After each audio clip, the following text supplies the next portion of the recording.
Welcome, ladies and gentlemen. So this is a bit of a Thanksgiving hangout. We do have some topics to cover today, a little bit more chilled. Don't have the usual panel guests because, of course, it is Thanksgiving in the States. I've just done a Thanksgiving video, and obviously we're live streaming now. So our normal panel guests aren't here. It's me and Andre from across the pond. How you doing, good sir? I'm doing good. Just as you, I'm also not from the States, so don't really celebrate Thanksgiving, other than by showing how grateful we are to our Hmm. audience by being here. Yeah, which are predominantly Americans, right? They seem to be the bulk of my audience for sure, and I bet you they're the same for you, aren't they? So Oh yeah, absolutely. Of course, I do have a fairly international crowd, but yes, I have some America demographics. is the biggest. Yeah, the demographics are interesting It's from very where they're good. It's split very from. cool. Yeah. Yeah, no, it is. It's great to see where everyone's from. So I didn't want to cancel the live stream, and I do know Tom is looking to come in at a certain point as well, but we just don't have the bulk of our usual panel guests. So we are just doing a bit of a chilled one. We do have some topics to cover, but again, a bit chilled. And if there's any topics you want us to cover, ladies and gents, just ask us questions. Super chats go a long way, of course, joining the conversation that way. And I will just say from the off, Andre's from Midnight's Edge. His channel's linked down below, as well as the second channel where these streams go out as well. So yeah. But what's been happening with you lately, dude? Because I don't haven't spoken to you for a little while. What have you been up to, mate? No, I've just been busy. I've been busy with both with the channel and with life in general. A little bit more life in general, actually. The last couple of weeks, Oh, well, this catch up month to you. actually, to be honest. But yeah, That life business. nothing bad or anything. Just like sometimes life comes knocking with everything. Yeah, yeah, absolutely, it does. Absolutely, it does. I mean, I was telling you just before I jumped on the stream. I've just wrecked. Thursdays, I'm absolutely wrecked because I have this sports therapy stuff. Which, for those that didn't know, you probably watched me maybe because you can only see my shoulders, but you may have watched me fluctuate a little bit in weight over the last sort of 4 or 5 months. My bicep tendons were about to snap both sides, so I've had to sort of fix that, and it's a bit of a long process. And part of that is sports therapy, which I have over on a Thursday. So I can't even think properly. Over on a Thursday, I have my sports therapy stuff, and it's brutal. So there's sort of like a Eastern. Well, there's acupuncture, and we have like a Western version. Have you ever had? Do you know anything about acupuncture or the Western version of acupuncture, Andre? Would that be like various like press and trigger point therapies?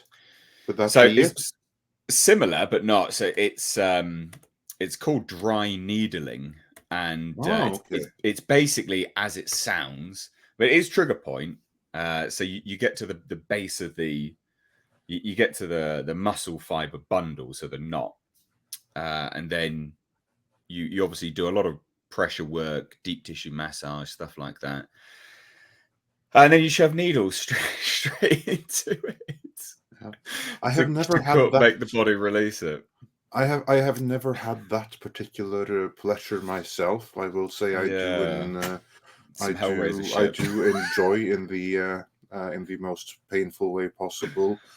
Really hard, rough, brutal trigger point, deep tissue Mm, massage. That's pretty. It sucks while it's going on, but it's pretty amazing afterwards. yeah. And beyond that, the only thing I've ever had is like Bowen therapy, which is more Oh, like what's that? trigger point. It's like another kind of like Eastern thing. It's kind of like Mm. acupuncture without the needles. I don't know how Is it to the little like describe it. is it like almost like little magnet things? I know they do acupuncture with magnets or as Yeah, no, well. they don't actually use anything. It's just like pressing nerve points and stuff like that. And I, I'm not going to say that I can't really comment on the science of it. It's like some Eastern mumbo jumbo, but Mm. what I will say is when it was done, I could kind of like feel the blood flow change to those affected areas and everything, and I got better afterwards from the sports injuries I had in those things. It wasn't like anything really bad.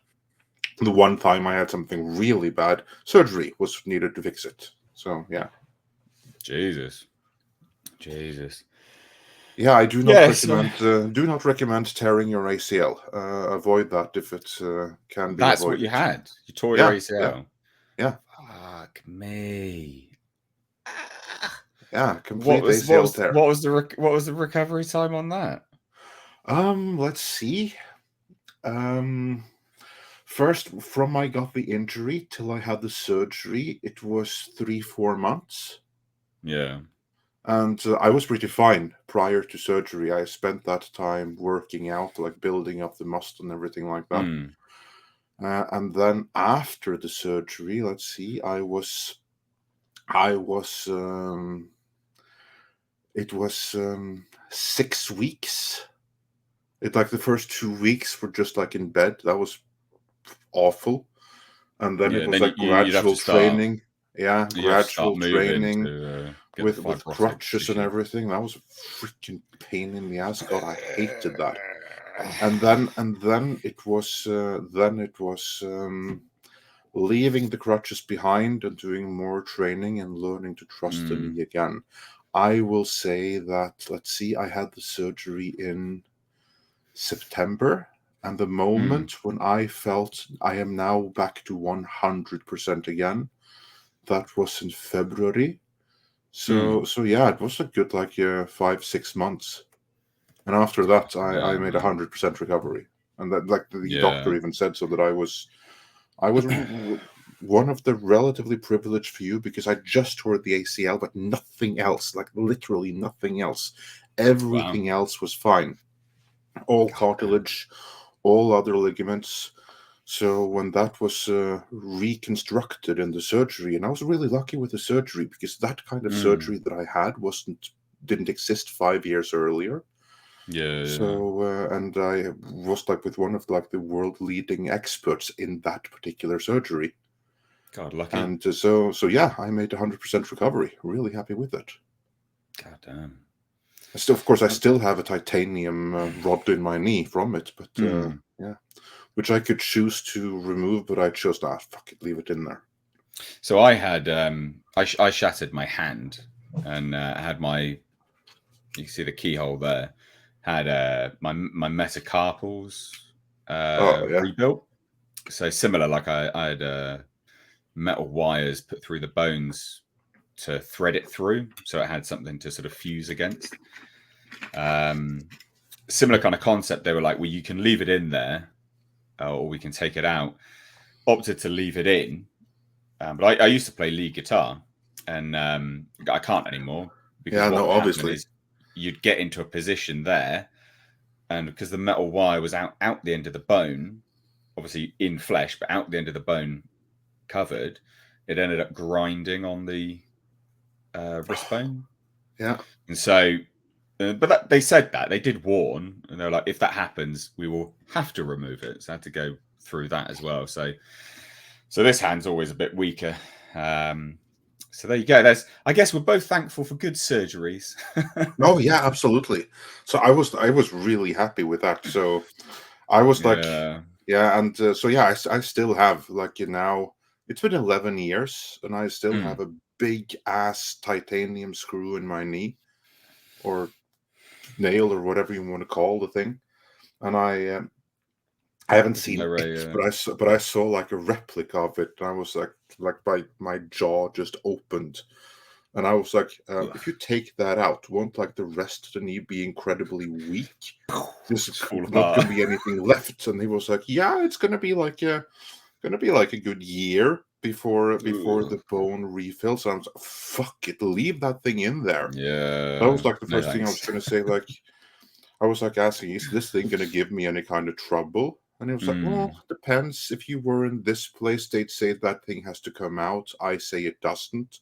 Have you Oof. noticed anything? And I was like, no. Well, then just leave it in. So I did. Yeah, that seems to be the recommendation. Basically, it's like, well, yeah, if it's all right, just leave it in there. It's all good. Yeah. Yeah. Which is pretty good. I haven't actually tweeted this out. Let me tweet this out. Oh yeah, I'll And share it as well. So, but I have to say, I was like a little bit nervous the next time I went to an airport. I was like thinking, is yeah, this gonna trigger something? But nope. that's funny. Titanium is amazing for that. So yeah. It And is after I amazing what they saw can that do thing, I was like, yeah, nowadays. hell no, that's staying right where it is. Thank you very much. Yeah, brutal. Right, let me just. Not taking any chances on that. But yeah, no, surgery is amazing. Like I don't really have any scars or anything from it. So that's like the good thing because this was when they could That's do it with really good. microsurgery. Yeah. Yeah, Because really 5 well years done. before you'd have to like cut off everything open and the result Mm, would be very dubious. But the way that they did it then is basically you yeah, just create a new ligament with the donor tissue from your own body elsewhere, from a place yeah. where it'll heal right up again. So yeah, I couldn't be happier. We've Like had I wasn't happy with, to be injured in the first place, but given that I was, it couldn't have worked out better. well, yeah, exactly. Real quick, we've got Angel V2501 has been a channel member for 15 months. So thank you Nice. so much. And anyone else that wants to join to become a member, please do. Obviously, working on getting all the benefits for that back up and running and stuff like that. So, but please do check it out all the same. It's a good way to support. I've had our super chat coming in as well. First super chat of the day. So thank you for supporting these shows, this stream, supporting the channel. Super chats do that. So thank you to those that want to donate. It says, finally got a chance to attend a live stream. I have missed them. This is off topic, but Andor was a fantastic show to watch. Can't wait till season 2. Well, let's talk about Andor. I've got loads of topics now actually in the background, but let's talk about Andor, Andre, because I Yeah, heard you sure, don't go like for it. Andor. Yeah, Why I don't you never like saw it. Andor? You've not seen it. Nope. Whoa! Are you not interested in watching it at all? No, not in the slightest. I Oh, hear that mate, it's it's really really good. good. Yeah, It's I know. really I hear good. that.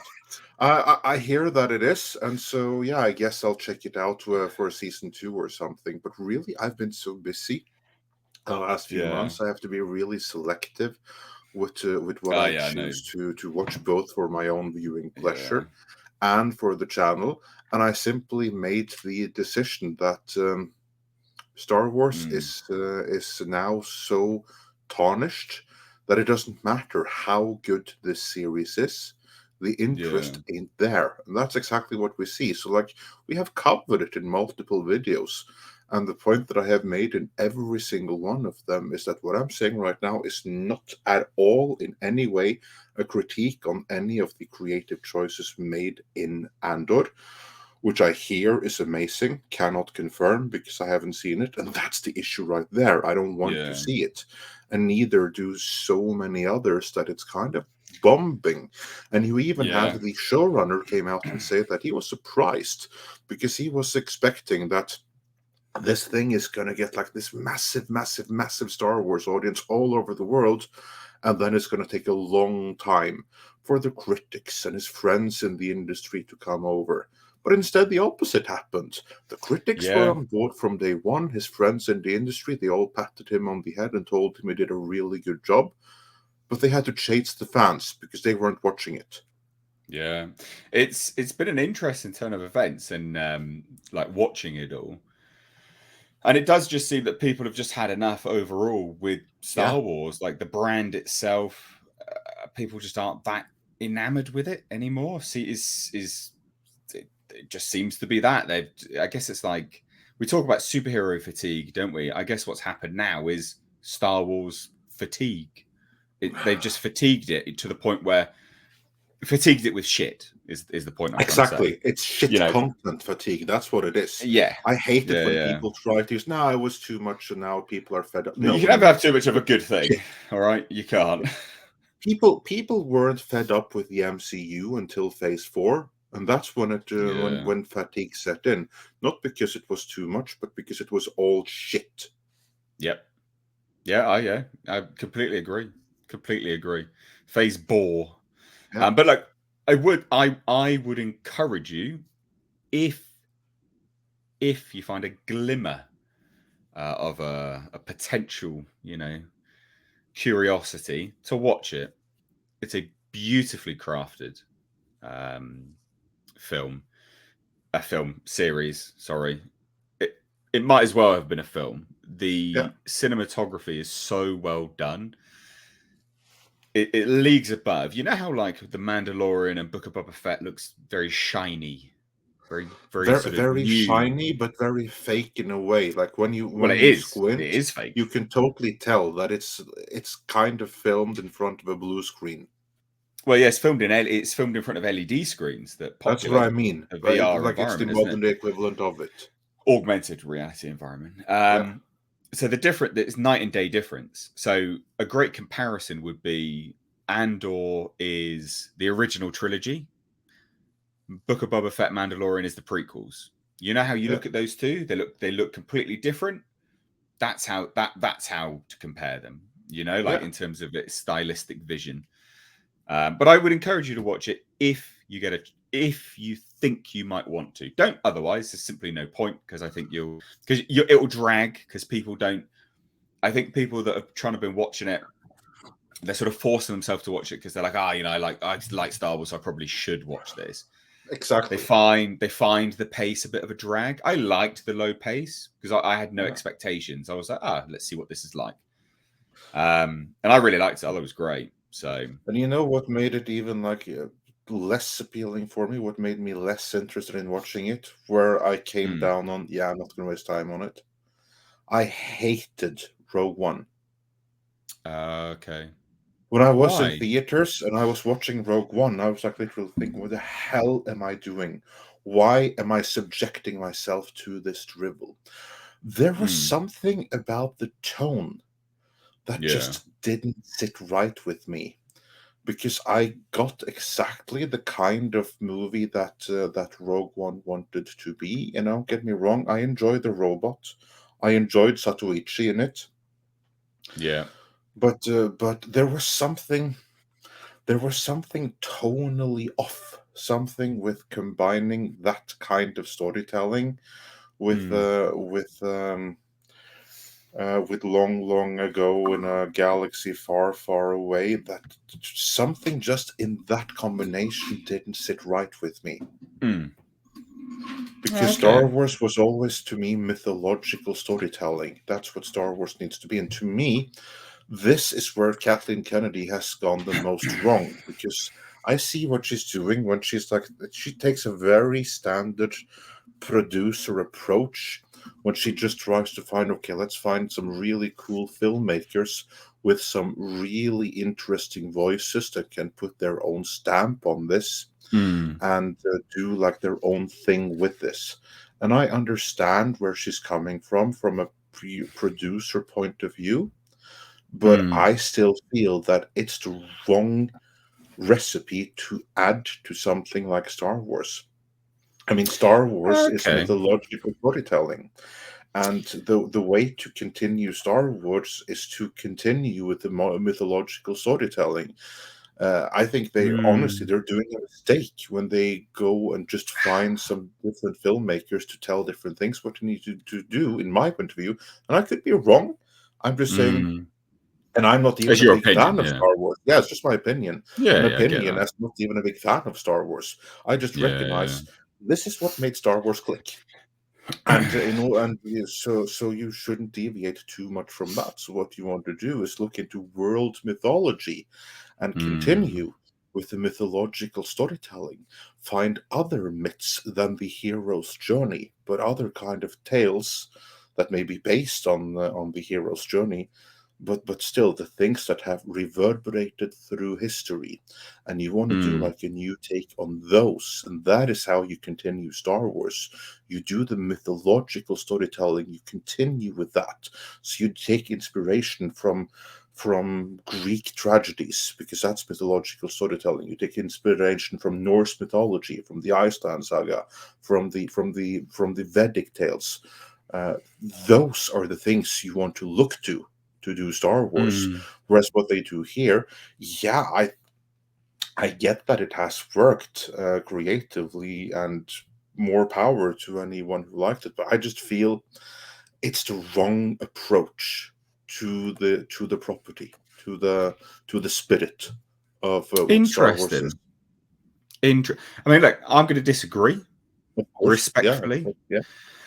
I think I think there's definitely room for, and I really like Rogue One. So I will respectfully disagree, because I think fundamentally it's a universe that is populated with, of course, the mythological aspect, but it's also populated with normies, and they have a story to tell as well. And you know, when those normies are the backbone of the rebellion, for instance, against the Empire, that story is actually quite a compelling one and quite an interesting one. You know, what caused normies to raise the hammer against their oppressor? What's the linchpin when they have no power at all? Because that's what they are. They're oppressed. You know, they're under the boot heel of the empire. What caused that? What was the jump off point for that? What was the impetus behind that give them all conviction? And who organized it? Who you know grouped it together? That, I think, is a compelling thing, and I think there's room for that story, I and that agree. story is Andor. I agree, and That's you why I've also, enjoyed it so much. yeah. But that's also the story of Moses. Yeah, You can see you can do that story in yeah, true. mythological storytelling, Yeah, and true, in so true. doing, you would make it more Star Warsy. No, see, no, I disagree. I think, again, I just think it's what I to me it's one of those it's one of those things that it doesn't have. You know, I see where you're coming from, but I don't think. I think it becomes too homogenous if it's all the same kind of thing. I think if we compare it to like Marvel, for instance, right?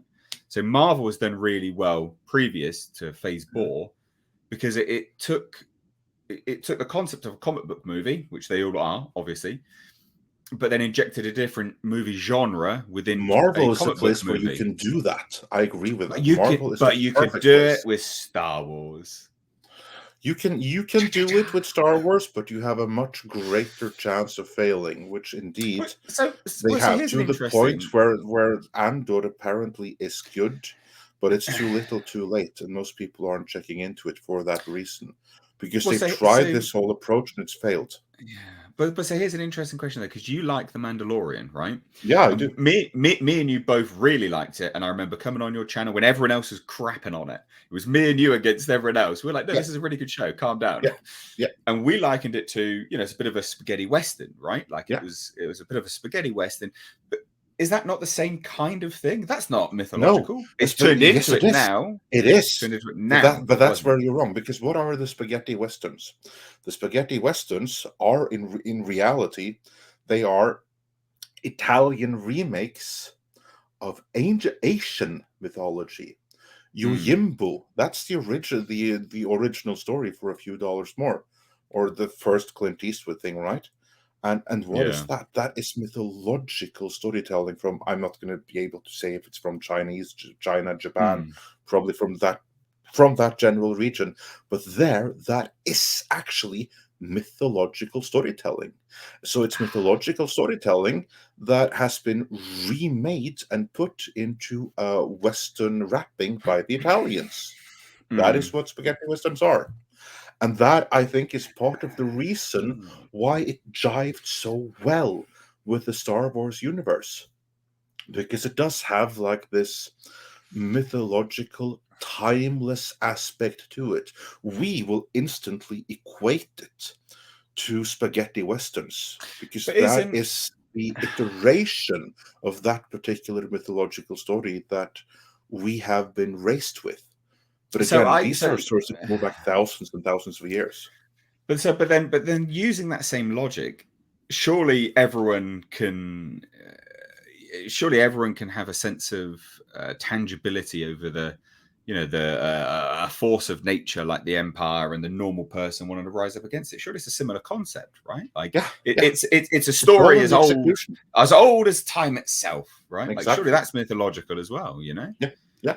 I agree, and that's why I'm so. Again, I'm not criticizing Andor, but I'm just saying that what Hmm. they have, and I think that aspect of it can work. I wasn't happy with how they did it in Rogue I'd One, but love that you to was watch me. it. I'd love you to watch it so we can have a conversation about it from just to see whether you still think this once you watched it. I'd be really curious. I'd be so No, but curious. it should very well be that I will enjoy it Hmm. immensely. I'm not saying that I won't. Again, I'm not saying anything bad I about don't know. I don't know Andor where because that I haven't coin seen would it. land. I just don't have the interest in it. Yeah, Maybe no, I see that. maybe I will like it every bit as much as I liked The Mandalorian. I see that you like it. To me, that's a fairly good sign that I might like it. Could very well Hmm. be that I could. And again, this story right here, it's the story that they're doing is one that has reverberated throughout history as well in Hmm. world mythology. So they are on the right track there. Where they were on the dead wrong track was in Solo and the sequel trilogy. I mean that Yeah. definitely didn't work. But this thing right here, like Mandalorian, that could be a return to form. So Yeah. I will check it out, but I'll do it for when I have to, which is going to be for season two, which is the one leading right up to Rogue One, the movie. And who knows? Maybe I Yeah. will reassess Rogue One after having seen both seasons of Andor leading up to it. Oh, that'll be interesting. This will be interesting. I Yeah, can't wait. I got to wait however long it is now for us to sort of chit chat about it. But I'll be keen. I'll be keen to see what you think. yeah. Let's get to some of the super chats that just dropped in. So we've got Mr. MH says, "Great to see you again, Mr. H. Hope you're well. I'm pretty good, man. Got some health issues here and there, but all in all, pretty good. Thankful to be here. Thankful for you guys dropping on and spending the evening with me, as well as, of course, Andre. And thank you for supporting the channel and the show. Super chats go a long way to do that. Sir Boy of Lard.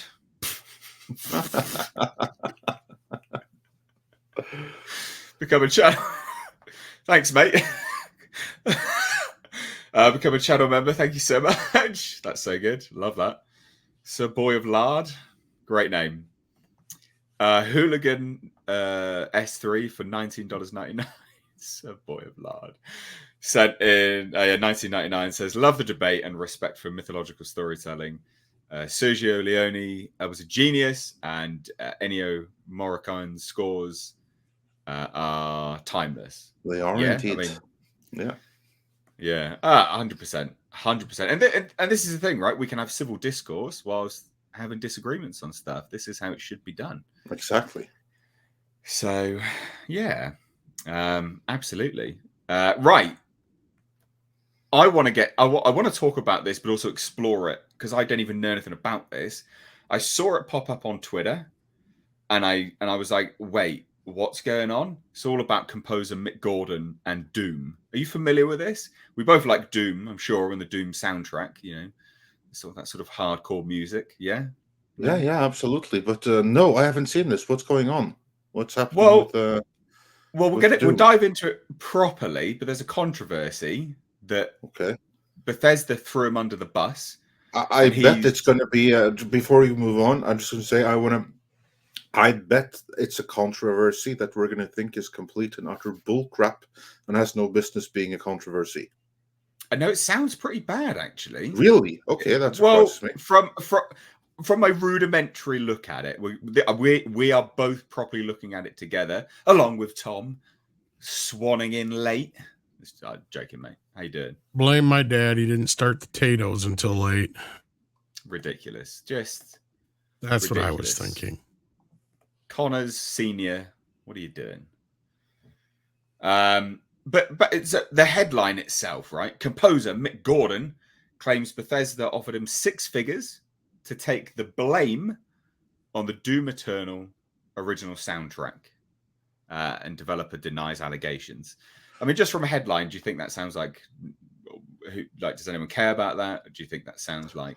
I will What do you say think? that sometimes when a corporation has fucked up and they know that human sacrifice is needed, they will Well, sometimes promote someone to that position with the understanding that they're going to be human sacrifice. Well, what better franchise than Doom to talk about human sacrifices? Sometimes in corporate politics, human sacrifice is required, and if there's a fuck up, then someone's career has to pay the price. And if it's somewhere so small and so easy to blame that there has to be a fall guy, and the real fall guys, well, they're just too important, or they have too much to lose. They don't want to be the fall guys. Yeah. But how about that guy over there? How about we give him an offer he can't refuse right now, and give him like a really good severance package, and then the pleb are satisfied, and we can carry on and screw up another day. This happens more than you think. 100% it does. So let's take a look at this, right? So Mick Gordon, best known for Doom, obviously Doom 2016, Wolfenstein series, denies allegations made against him over Doom Eternal's original soundtrack, claiming Bethesda offered him 6 figures to take the blame. So what is it? The problem started in March of 2020 when Bethesda announced fans wouldn't be getting the Doom Eternal original soundtrack in the collector's edition, and instead launched it in April of that year.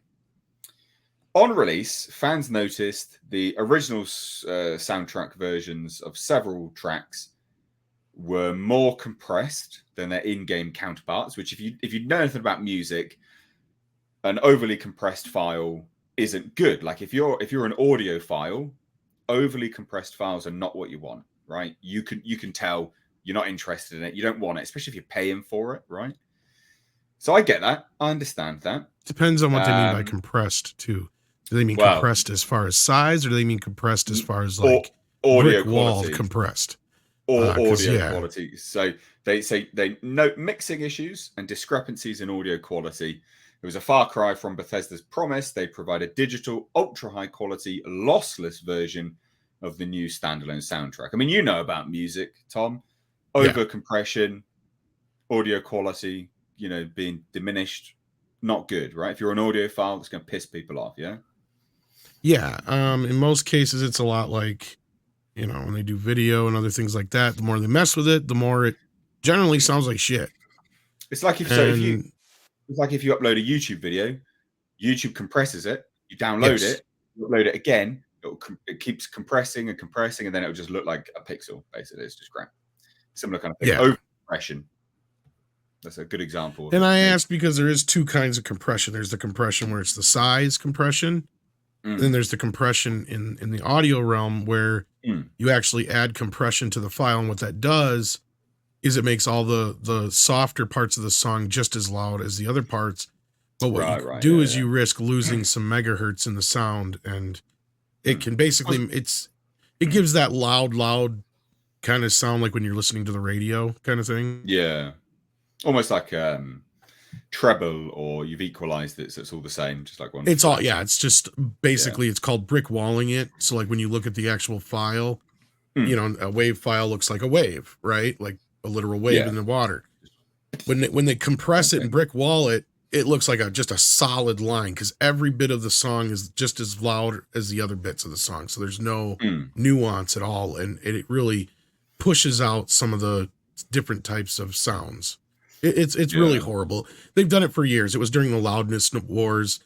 All they did to quote unquote remaster albums is they just compressed them, and all it does is make them louder.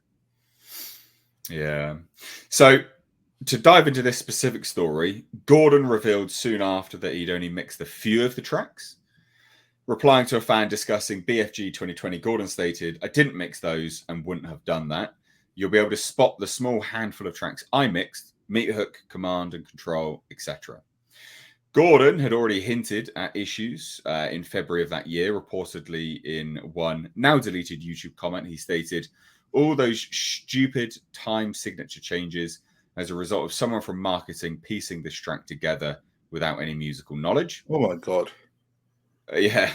In April of the same year, an alleged leaked text message was shared on the R-Doom subreddit, claiming to show an exchange between Gordon and a user who asked whether the composer and ID software would work on another Doom title. I doubt we'll work together again, read Gordon's reply. Later comments made by former Doom composer suggest that the screenshot was legitimate. So it's this, yo, Mick, are you going to be there if ID or id decides to work on another Doom game? Doubt we'll work together again. No, your Doom soundtrack's with a bomb. So Gordon reportedly confirmed that he'd only mixed 11 tracks, though other sources claim 12, with audio director Chad Mossholder appearing in the metadata of all other tracks. In May 2020, executive producer Marty Stratton, this is the thing which is pissing people off, like a lot. So executive producer Marty Stratton issued a lengthy open letter on Reddit, prompted by the allegations and alleged attacks made on Mossholder. Stratton claims that Gordon agreed in January of 2020 to produce the official original soundtrack for the collector's edition by early March, allegedly with complete creative control. This would be a minimum of 12 tracks and a bonus if submitted on time. In February, Gordon allegedly asked for 4 more weeks and promised 30 tracks. id Software allegedly gave 6 weeks and would honor the bonus for the new date. Nonetheless, id Software grew concerned near April, and Mossholder was tasked with producing id versions of tracks as a backup. Stratton claimed this meant working with the fragmented, already mixed and compressed versions of the tracks. And Stratton allegedly reached out to Gordon in early April, revealing Mossholder's work and emphasizing the deadline. Gordon allegedly suggested his and Mossholder's work be used for a more comprehensive release. When Mossholder reached out, Gordon allegedly reiterated that Mossholder's work fill out the original soundtrack and that he had been contracted to produce only 12 tracks. So pretty, big back and forth here. Gordon allegedly requested Mossholder send his work to compile and balance everything for the final original soundtrack. And on the morning after the tracks were due, Gordon allegedly stated he had issues with several tracks and needed more time. On request, he allegedly delivered what he had completed at that time, 9 tracks. Stratton felt those tracks wouldn't meet fans' expectations, with only one being heavy combat music and all others being ambient. Gordon allegedly stated it was those very tracks he was having issues with, and once again suggested Mossholder's version of the heavier tracks be used if needed. Stratton allegedly offered to include the final 2 Gordon tracks as bonus tracks. And this is the producer, right? Stratton deemed Gordon's post on Twitter to be distancing from realities and truths I've just outlined, and in turn led to speculation, defamation, and attacks on Mossholder. Stratton reached out to Gordon, who allegedly replied that he was surprised by the number of tracks in the original soundtrack, 59 in total. So go from like 12 to 59. All right. Gordon allegedly voiced concerns Mossholder would be given co-composer credit. Stratton denies this was ever going to happen, and Mossholder was credited as a contributing artist. That was the end of the matter as of May 2020. That was May 2020, right? So a lot to catch up on, I know. But now, 2 years later, 2 years and 6 months, Gordon has now replied to Stratton's version of events. So that was just from the executive producer of the whole thing. Just from him, right? Now we're getting some more information from someone who obviously is integral to this story. It's just 2 different stories. In a staggering 14,500 word statement. Jesus, that's a thesis. It is someone who has fucking receipts, basically. Gordon opens and insists Stratton, the executive producer of this game, so a big head honcho, lied about the circumstances surrounding the Doom Eternal soundtrack and used disinformation and innuendo to blame me entirely for its failure. He added that Stratton allegedly offered a 6-figure settlement to never speak about it. As far as I'm concerned, the truth is more important. Gordon claims Stratton's earlier statement had severely harmed his reputation, both professionally and personally. He declares that his own statement is him exercising his right to defend himself, issued with extreme reluctance, only after all other attempts to resolve the matter have failed. Gordon claims he was contracted to produce 142 minutes of music for Doom Eternal, with the original soundtrack requiring a separate contract due to its highly involved work.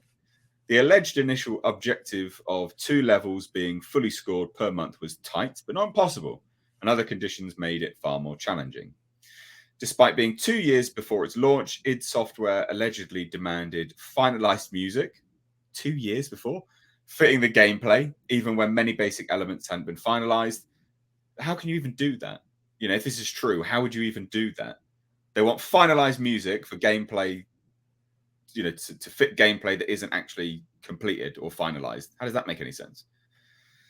Gordon allegedly requested materials illustrating the music's intended purpose, which id Software allegedly didn't deliver in a timely manner.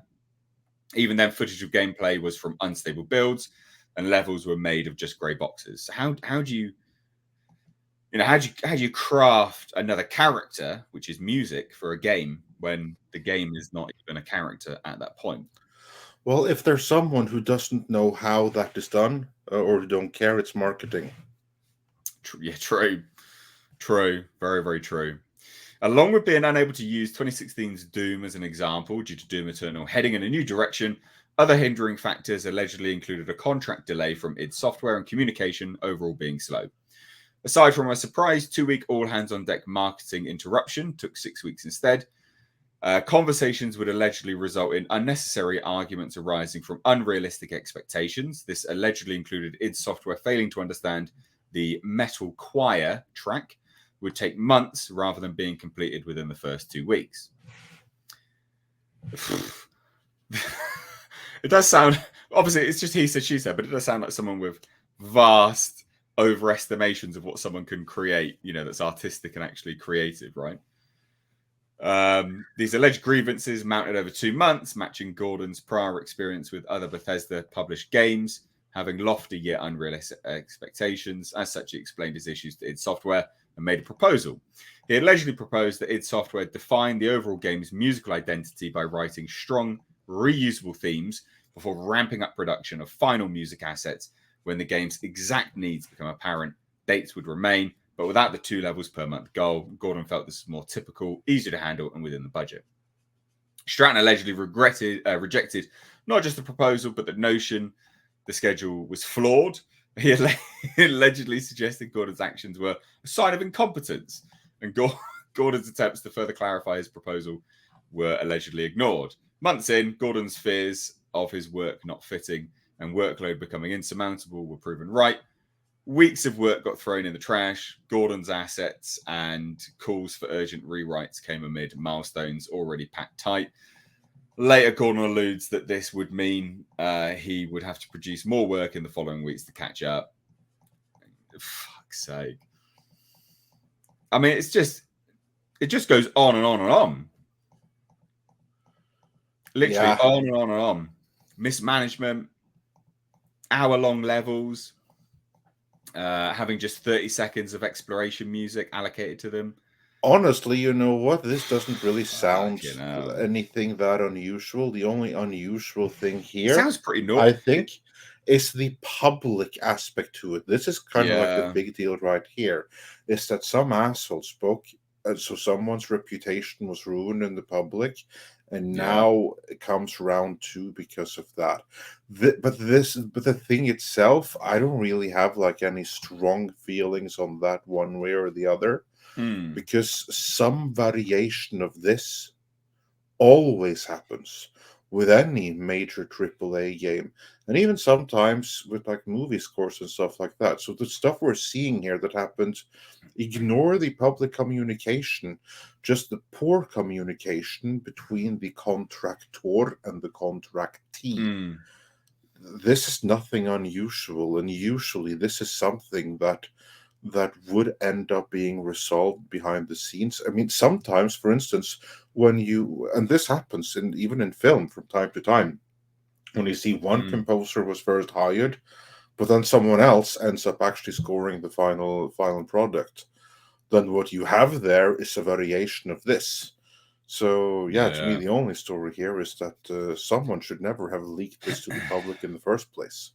Well, it was the bloody executive producer himself that leaked this to the public. Which only goes to show that bloody executive producer, he may be a worthwhile executive producer of games, but he maybe needs a little bit better skill of marketing and understanding of PR, because he put the way wrong thing out there. Sometimes it's better just to say no comment while you work out things behind the scenes, rather than to put out something that's designed to save your face. Because if it saves your face at the expense of reality, then you just threw someone else under the bus, and that's not going to make anything any better. Well, so it goes on, right? Like there was this huge back and forth. He worked 10 months without pay, apparently. He asked to be paid. He was called a ball ache. He was told that, carefully consider where you're going with this and what it's going to lead to, i.e., be fired without money. Just threats, basically. It just continued and continued and continued.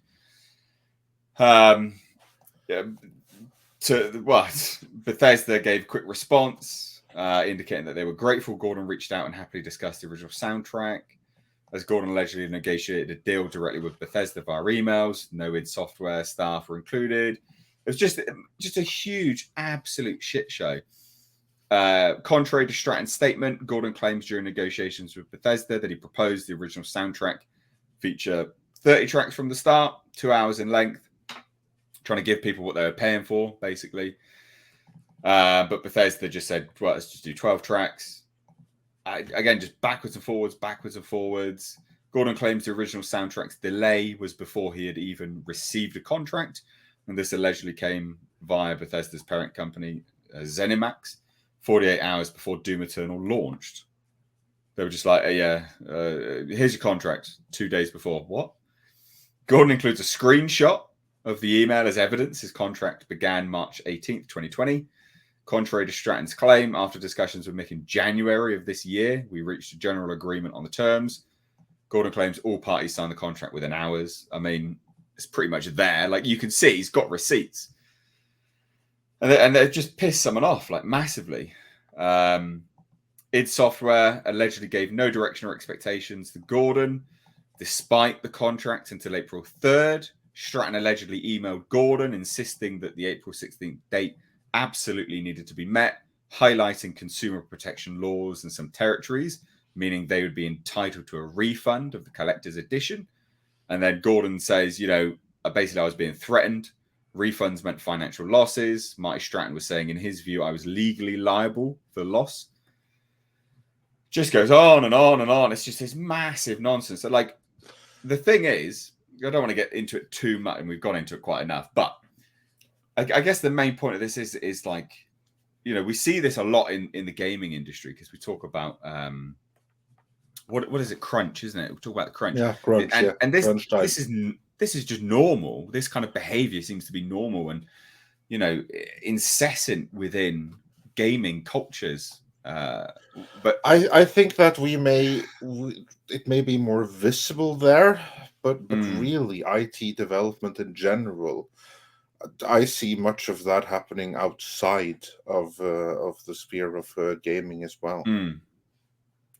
So again, like I've done my share of a fintech development, and I'm not going to say it's exactly like that, but I recognize some things, and like really the only really bad thing here, I'm not shocked by a single one of the revelations to come out from it. No, I've seen all that before. That's par for the course. It's just that it's made public, and that is because then it's more personal, because you have like the public thing there, and the loss of reputation, and the loss of esteem, and the loss of pride, and everything that goes with that. That's like the real thing right here. None of the bullshit that happens behind the scenes. That's really, as I said, I stand by what I said before. I was like thinking that this is not going to be so bad. Yeah, none of what was there to me is really that bad. It could all be resolved behind the scenes. It could it? Well, yeah, it could have. Well, should have been. It's just public. It should have been resolved before it even started. I mean, someone not being paid for like 10 months' work is just outrageous. Get paid for your work. That's a gaming industry thing. But again, because when you hire someone on contract, you don't necessarily pay them monthly.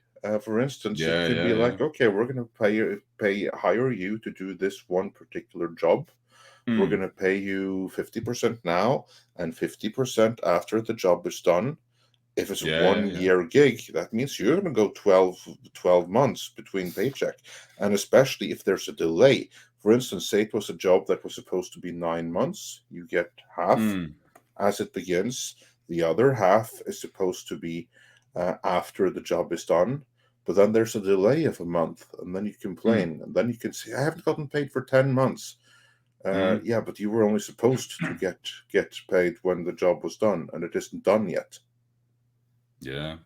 Of course, then you could always say like, well, then they could have given like 25% at that point, because now you need a refill.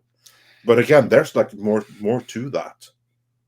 True. I mean, I guess the bottom line is, it seems that they didn't even have a stable game for someone to work from, so they were expecting heaven and earth when they weren't providing anything, for you to sort of even stand on. You just couldn't even do it. It's absolutely outrageous nonsense.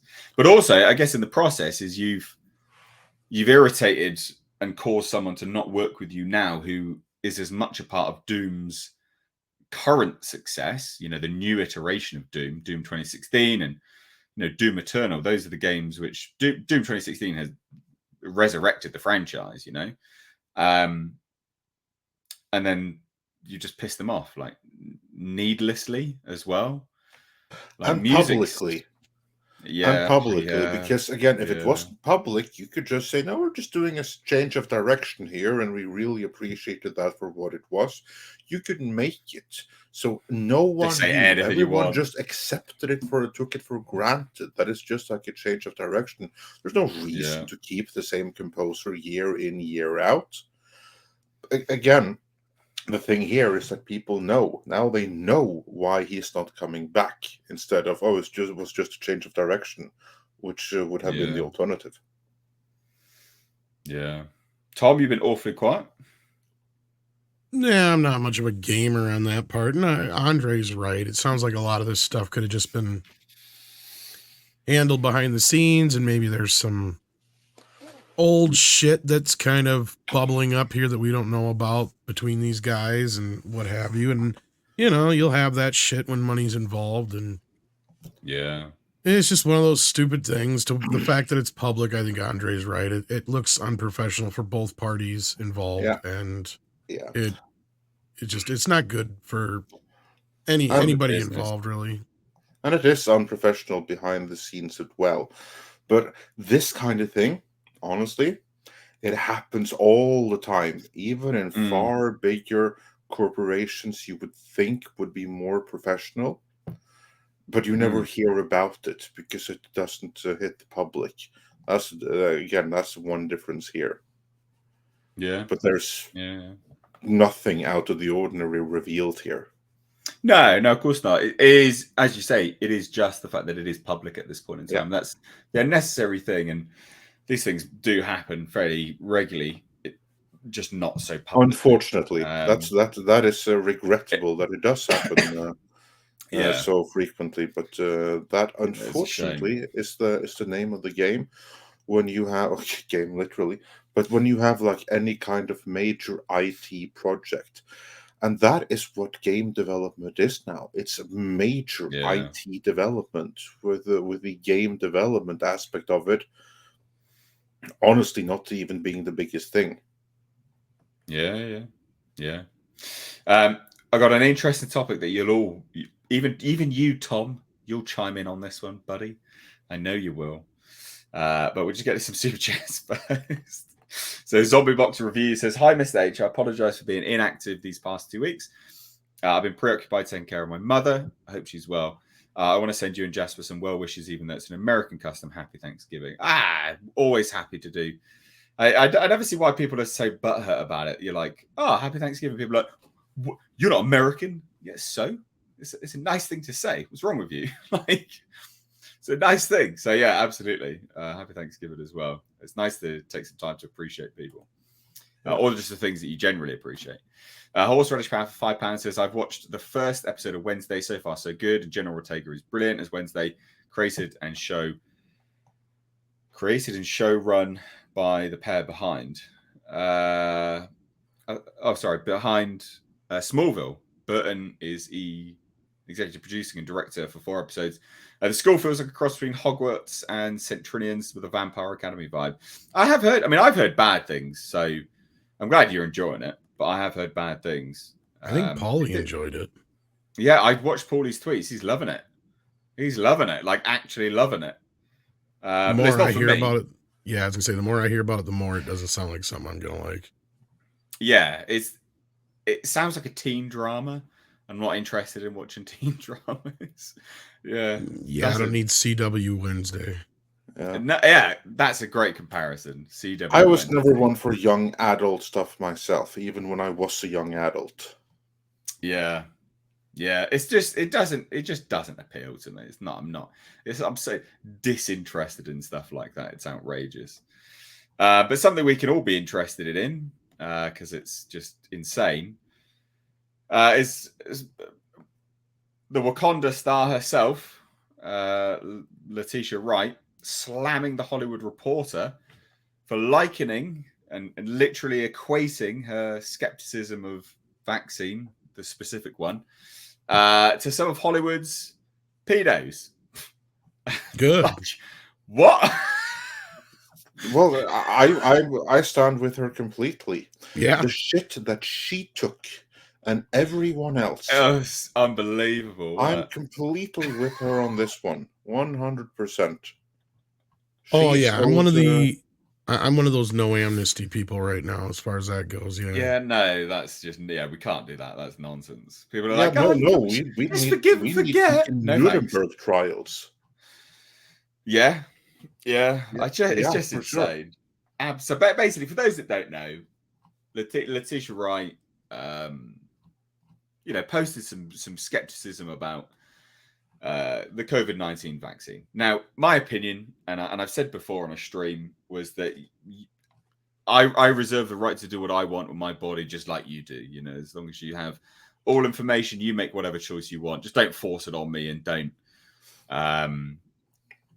try and guilt trip me. I'm not interested. All right, fuck off with your guilt. I'm not interested. Do what you want, and I'll do what I want. And so she got absolutely ripped apart for this, hugely ripped apart for this publicly. She ended up deleting her Instagram account as a result of it as well, because that's where she posted it. And then people seemingly forgot about it. But then, because of Black Panther Wakanda Forever, people have asked about it doing the rounds, and she's been pretty adamant. She's like, I've apologized. I've deleted my Instagram, and now we're good. We can move on. And then they pressed it, and she said, no, I've apologized. I've deleted my Instagram, and we can move on. And then, and now the Hollywood Reporter is basically equating her skepticism of taking a vaccine to likening that as a scandal to being a pedo. And they're doing this now when the science has been refuted by science. And she was right all along. Roman Polanski, Woody Allen, Letitia Wright. So, not really comparable there, mate. Let's be honest. Yeah, nope. Not really comparable. So what was said, basically, right? So the Hollywood Reporter, after the outlet, decided to attack the actress by comparing her to some of the most notorious child rapists, basically sexual abusers in Hollywood, due to her alleged anti-vaccination stance. On November 21st, the Hollywood Reporter published a piece titled "How Personal Baggage Will Impact Oscar Chances." Right, and it stated, Brad Pitt, Will Smith, front and center. Why? Because personal controversies could hurt their chances of Oscars. No offense. I don't think Letitia Wright's got any chance of an Oscar anyway. She's not an Oscar-worthy actress. I've not seen her do anything Oscar-worthy. And this is what I mean. Like, you've got the Hollywood Reporter going like, oh, she could win an Oscar, maybe, but she got controversy. She's not an Oscar-worthy actress, for God's sake. At the recent diversity criteria for winning an Oscar, it has now gotten to the point where basically there's a quota on them, on the movies that can be that can even be qualified for an Oscar. It has to have so much diversity and representation. If it doesn't, it simply won't qualify. So it could very well be that her being in a movie while black is sufficient reason to be qualified for an Oscar. And that's obviously kind of like what they're referring to. Like, had this been like 3-4 years ago, under the more traditional rules, she would never be considered for an Oscar, nor would anyone else in Wakanda Forever. But because of the rules as they are right now, again, her being in a movie while black may be quite sufficient to be qualified. And then, of course, then can be like, but you did not obey when we told you loud and clear to obey. You did not further our message. You did not obey, and worse yet, you did not tell all the other pleb to obey either. Yeah, of course, that's going to be in her disfavor with an Academy Board of Cultists. Yeah, don't be. I was say, don't be mistaken. Like, TDS is a real thing, especially in Hollywood, and anything related to any of that stuff. To where, like, if you don't toe the line, you will be ostracized, and they will make an example of you. Well, this is what happened with her. And so what they're referencing, obviously, with Will Smith is the slap. Brad Pitt, he's had some accusations levied against him recently, and then obviously Letitia Wright, vaccines. So rather than keep the focus of their piece on the named actors, so obviously, you'd think, let's just talk about them and their controversies. Hollywood Reporter decides to go controversies. What other people have had controversies and also won Oscars? Oh, here we go. Well, sexual abusers. If I was Woody Allen, I would sue these fuckers, to be honest with you, because accused incestuous child. No, they weren't related. First of all. Like, not incestuous, is it? No, I'm not even going to get into the other parts of it, but anyway. And accused predator of underage boys, Brian Singer, basically said all of these things, and that's comparable with these people. And they say, obviously, not all accusations are equal, serious, or solid, the outlet attempted to offer as a caveat. But is history a guide for what may happen for Smith, Pitt, and Wright? It's like, how are these even in the same motherfucking league? Not even remotely in the same ballpark. Exactly, not even the same game. So Letitia Wright, being a boss, is like, I had to unblock the Hollywood Reporter just to post this. Scott Feinberg and all at his publication, you're incredibly disrespectful. How dare you? You mentioned my name alongside men who have been accused of sexual abuse and misconduct. And you can't disagree. But she goes, this is vile behavior. At this point, a personal vendetta towards me. I've done nothing wrong, but respectfully refused to do interviews with this publication. So that's where it boils down to. She doesn't want to do interviews with them. She cut off her access to them. Yeah. Stop your nonsense. I apologized 2 years ago, remained silent on the topic. You lied and said I continued talking about it with my cast and crew on my set. This is not true. Ask my producer and director. The film is successful. Your agenda towards me is now even more clear. I won't remain silent. Stop your disgusting behavior. She did one thing wrong there. She apologized. She should never ever have apologized, because what she did what was right for her. She must obviously, I can only imagine that she must have done a little bit of research herself. Yeah. And that research and the data was there all the time. I mean, I'm a pureblood, and I reached the exact same conclusion as her. No way I'm taking that. Yeah, I mean, she's been vindicated along with anyone else. Everyone else who said no has been vindicated on the exact reasons. That's like the thing. With time, those of us who resisted have been vindicated. Yeah. You were right all along. She should 100%. Never have apologized. The ones that should be apologizing is Hollywood Reporter should be apologizing to her and Yeah, the yeah, yeah. industry at large should apologize to the world. Mm. I mean, she Well, honestly not has a bit of a case for slander if they're lying about her. yeah. She pointed that Well, out there. yeah, she did. Or Well, so actually, I'm sorry, it's libel in writing. yeah. Well, she said something else, right? So she said something even further. She said, at Scott Feinberg, this personal agenda with your friends at Hollywood Reporter is disgusting. I've remained silent as the world told me to kill myself 2 years ago for what I had posted and apologized for. I kept my head down and focused on my craft, and now I'm at the other side of it. Here you are, as a so-called journalist, we are meant to trust. Again, just showing how you can't trust these people at all. Putting my name into this nasty article for what? You lack substance. You clearly have nothing to report. The movie is beautiful. It's not impactful in breaking box office. I worked my ass off with my cast and crew to dedicate it to my brother. How dare you? Did my performance rattle you that much? It was that excellent, huh? I'm still here, still making an impact, still creating projects that touch people's hearts, and it's not going to stop. Get a life, like, for real. Oh, I love it. Absolutely love it. It's brilliant. Absolutely brilliant. I mean, she's right. She is right.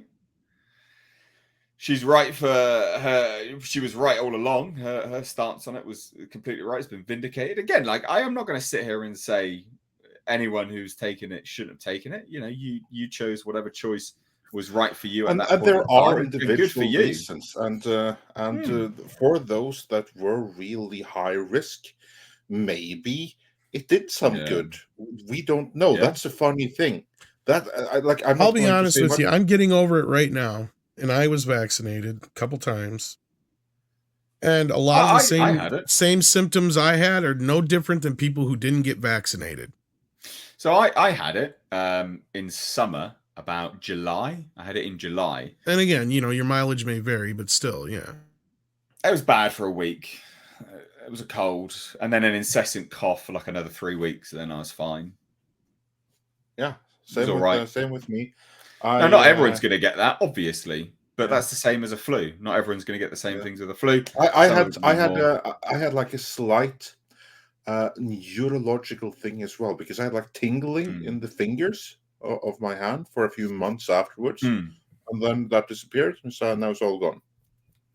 Oh, okay. Yeah. Outside of you sounding just like a little bit like Logie or whatever, Andre, and like I think you lost your voice for one day or there two, or maybe. Yeah. So like other than that, you wouldn't even know. No, most people had no idea. I mean, we both have been live streaming while we had it, and like you were open that you had it. Like at the time, I only told like people off camera and stuff, and only like afterwards, like, yeah, now I'm done with that. Now we tried that too, but no one knew when I was having it when we were live. But of course, your mileage may vary, and that's some what I was people saying. got really, really messed up with the Yeah. booth. For most people, it was this slight little thing, and the data that have come.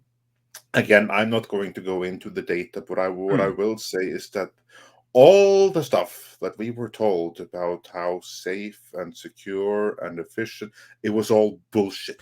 I think that's the no problem. Support for any of it. I was gonna say, I think that's the problem most people are having going into this. Not to go too dark down that path, but like, you know, sure.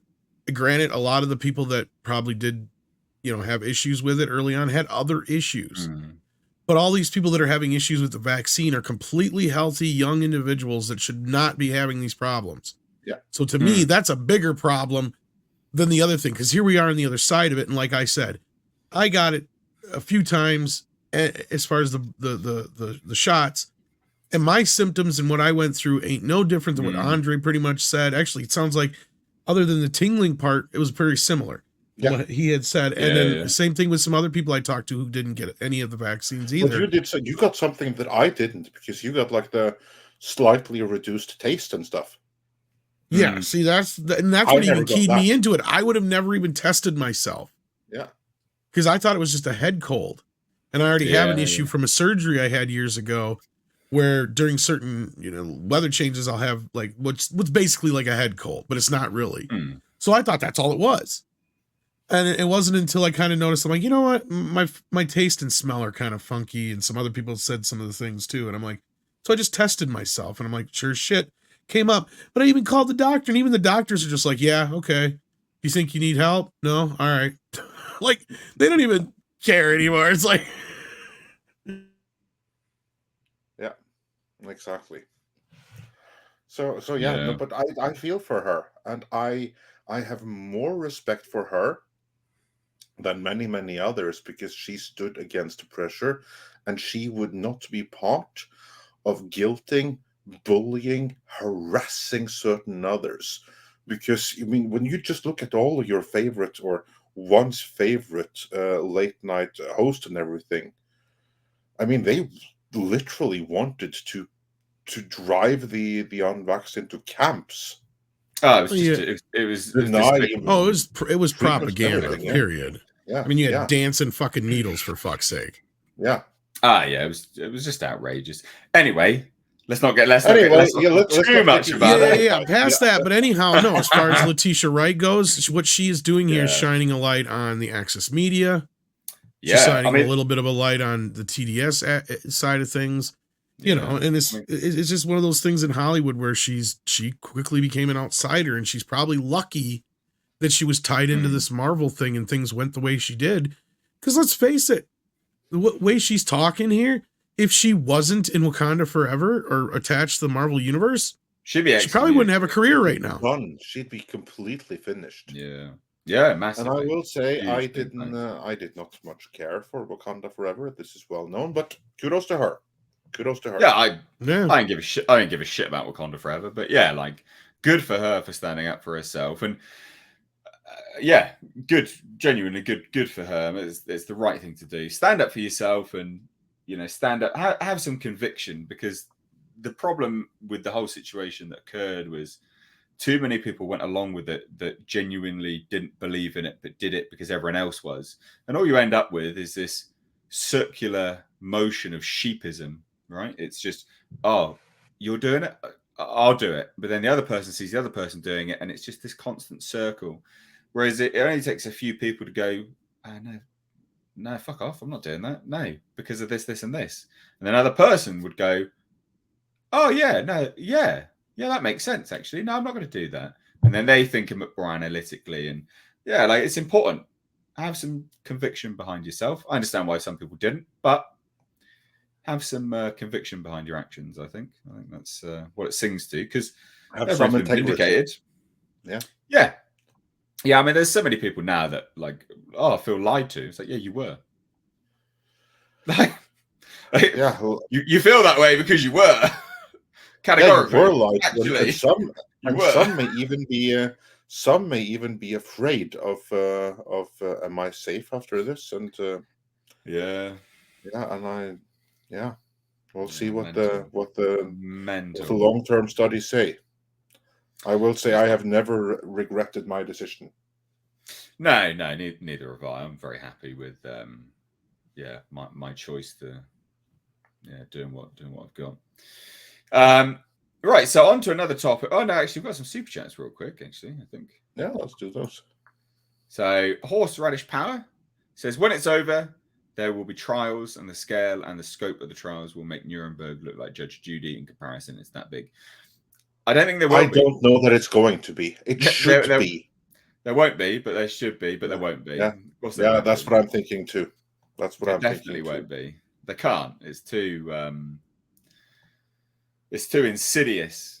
It's permeated too deep. They won't be able to do it. You can't. But it'll be interesting to see how things continue the next few months and years here. When you look at Beijing, I think Beijing shut down again, locked down. So. That's not what I'm referring to. Yeah, of course. Right. Okay. No. I'm talking about the excess stuff. Oh, you mean the stuff that's already coming out? Let's see how that carries on for the next few months and years here. Tragic. Absolutely tragic. Yeah. Adam Wofford sent in $2. Says, I never got it, and I was around people from China. This is the thing, like I mean, if true, great. That's funny. But secondly, yeah, Oh like my I mean, God. it wasn't a guaranteed you were going to get it. Of course, it wasn't.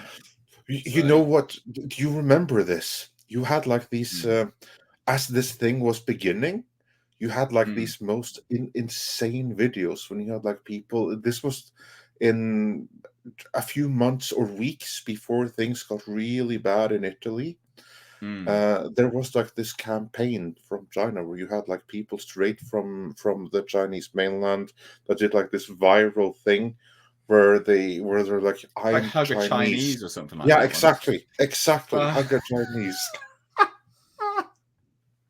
I remember that. That was the most Yeah. bizarre thing ever. It was the opposite of social distancing, and that may have been one of the reasons why sort of some people speculated that this may be one of the reasons why Italy got hit so badly so suddenly in the aftermath of that campaign. Good Chinese. Yeah, People go hug fucking one and you mental all over get the last infected 2 afterwards. years. That's kind of what happened. So the whole world just like had a brain aneurysm for the last 2 years. We're mental. God damn. Right. Let's talk about Chris Hemsworth's Thor. Because he's done, right? He's said pretty much he's done. He's actually thrown shade at Taika Waititi a little bit. Yeah, I think it's more accurate to say that Taika Waititi is done. Well, Chris Hemsworth is done with Thor, actually, but also, yeah, Taika Waititi is done as well. But Yeah, like, he's I like, I'm think done. he's done with. Not happy. He doesn't want to work with Mad Geniuses was the quote. He didn't say Taika Waititi, but he all but inferred it through his language. Well, you can just go to Chris Hemsworth past list of directors he's worked with and see who of his he's worked with that qualify as a mad genius. That list is very, very short. It consists of one. Yeah, well, yeah, it is. But also, he was singing the praises of George Miller, who he's working with now on the Furiosa film, and he's like, this guy's amazing, so good, takes time, and I'm paraphrasing, but the quote is basically how like he's a director that really listens to people and understands how his energy, his how he talks to people is impacting other people's day. So he's very conscious of that, and it's like, yeah, I can see kind of what you're inferring here by not actually saying anything. Do you know what I mean? Pretty much there, I think, to be fair. But anyway, so he says this, right? He's like stating about how the franchise needs to be reinvented for him to sort of move it forwards and go anywhere with this. So this was on the happy, sad, confused thing. He says, you look at Thor 1 and 2, they were quite similar. Ragnarok and Love and Thunder are similar. I think it's about reinventing it. I've had such a unique opportunity with Infinity War and Endgame to do very drastic things with the character. I enjoy that. I like keeping people on their toes. It keeps me on my toes. It keeps me invested. I've said this before, but when it becomes too familiar, I think there's a risk in getting lazy. Then because I know what I'm doing, I don't know if I'm even invited back. But if I was, I think it would have to be a drastically different version in tone. Everything just for my own sanity. So dig there. Yeah, that's some real heavy shade right there.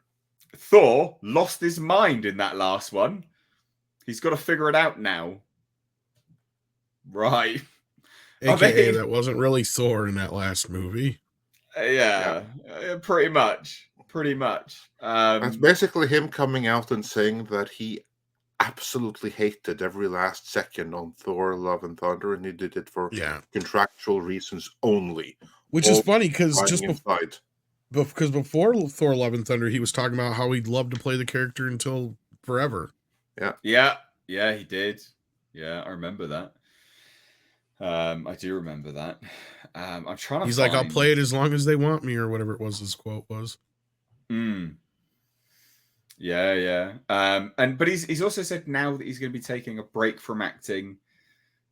because he took like a test and he has like a genetic predisposition for Alzheimer's or something, I think. Yeah, we covered that shortly on one of the podcasts. Tom, do you buy that? I mean, a genetic predisposition. I don't. Would you be that concerned about it? Yeah, I mean, okay. Listen, everyone on this panel and everyone out there listening is genetically predispositioned for something. I already got Alzheimer's. What? Like, I practically do. I mean, it feels like it. I forget everything. Well, you should sleep more, mate. That's why. That's probably why. No, I mean, as far as like, have you forgotten? You forgot what you're about to say. I don't even know what I'm talking about. Where am I? What day is it? Is it Tuesday? No, like I believe Brilliant. He got some diagnosis that he's probably got a pretty good chance considering his genetics or whatever, because he also talked about his grandpa or something like that. Yeah. So whatever. But I mean, his dad and everything like that is like, does he have an issue? Are you like jumping to some major conclusion here? Or is he just kind of fishing for this idea of like, I'm just going to kind of do an early retirement or take a few years off? Well, basically, fine. If you have a predisposition, this dude, he still has a good 30 to 40 years ahead of him.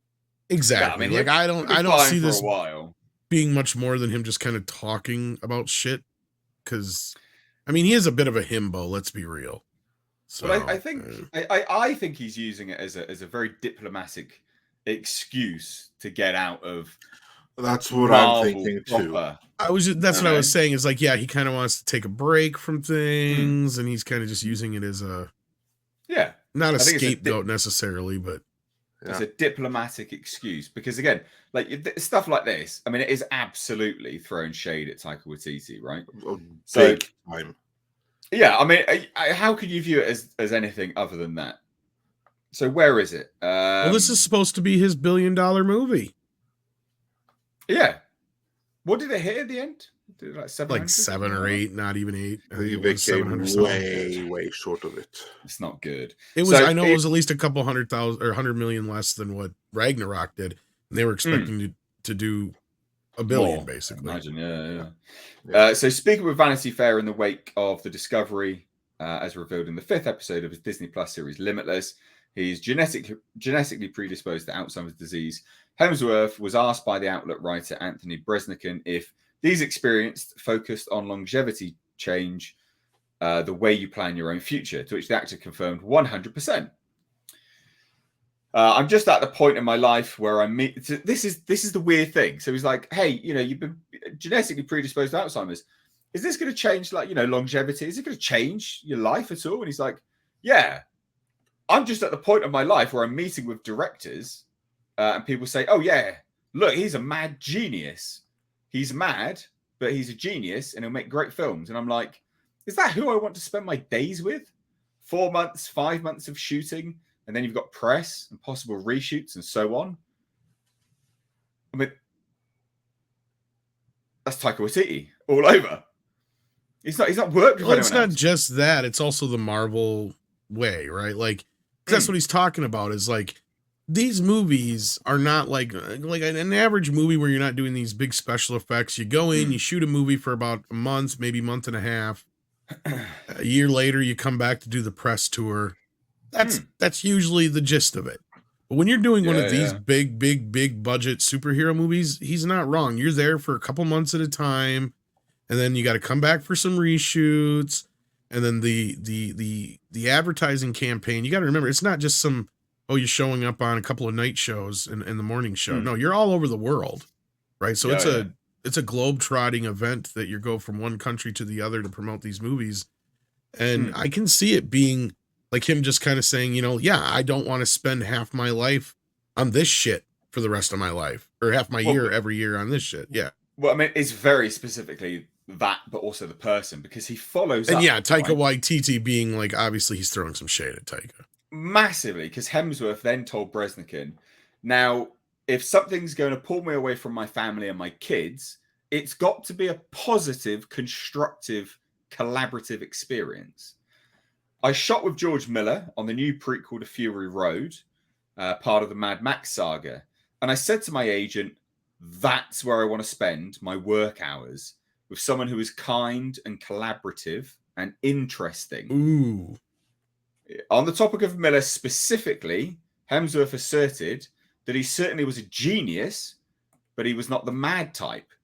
And this is where you could really see the comparison that he's bringing in.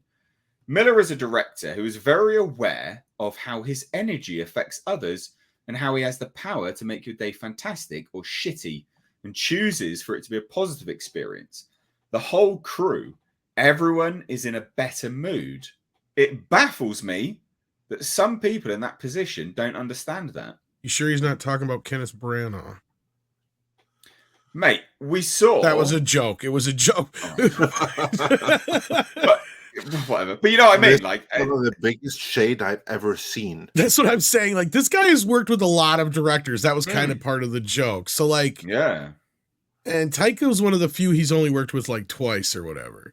But you got to remember, the first Thor was directed by Kenneth Branagh. He's been in probably at least 30 movies or more, I'd say. So he's worked with a lot of different... He's even worked with Paul Feig, for fuck's sake. I mean, he could even be referring to something like that, because I can see Paul Feig and Taika Waititi are two very similar directors.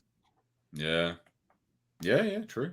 And what he's saying is, and I think you're right here, is that those kind of directors, those mad, crazy directors that he's referring to, they're difficult to work for because they don't always know what they want, or if they do, they don't allow any collaboration. See, like, that's what he was saying there, I think, is, you know, like, Taika is probably like, just do it this way, Chris, and don't, but Chris is like, well, what if I did this, or this doesn't make sense? And he's just like, don't think of that, right? Just do it. Shut up and just do it. Just shut up and do it the way I say it. Because if you listen to the interviews, that's the other thing, is Taika flat out said he sacrificed the story for jokes. And I said, it's clear when you watch this movie, because it fumbles everything it does, because you could have had a very, very touching and poignant send-off to Natalie Portman's character. You could have done a great job with setting up this idea of Thor being a father, but they did it so poorly. Even the last moments of what those two get together, a lot of it's a joke, and then she's in in the hospital room, you know. So it's like they don't even really get a real great final moment together before the final battle, even. And it just, the whole movie, everything is just lands on a joke, but the jokes don't land. That's the problem. Yeah, it'll be really interesting to see, because Hemsworth's he's actually a good actor.